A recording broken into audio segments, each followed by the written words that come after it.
Everyone, welcome back to my YouTube channel. So ngayon, pag-usapan natin na bakit nagkaka-delay yung mga iba't ibang area ng negosyo. Okay, ito lang naman yung problema kung bakit ang daming delay, especially sa business, dahil sa poor scheduling. Okay? So kailangan natin mag-schedule ng mga kailangan natin gawin sa negosyo, especially after natin i-schedule, ipag-pray natin. Dahil minsan hindi nagtutugma, hindi nangyayari yung plano natin or schedule natin kasi hindi will ng Panginoon. Ang pinaka-importante dyan, kailangan natin ipag-pray, maging sensitive tayo sa plano ng Panginoon sa atin. Alam natin to kung hindi nangyari, ibig sabihin hindi will ng Panginoon. Pero minsan naman, kaya tayo napapatid kasi hindi tayo tumitingin sa ating nilalakaran. Ganon din naman. Dahil wala tayong scheduling, puro yung scheduling natin, kaya tayo nagkaka-delay. Okay?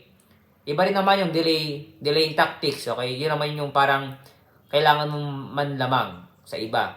Okay? Pero ibang topic na yun. Basta yun yung dahilan dahil sa poor scheduling. If you want to buy this book, click the Facebook page, please in the description, mention lang po kayo. Salamat po and God bless.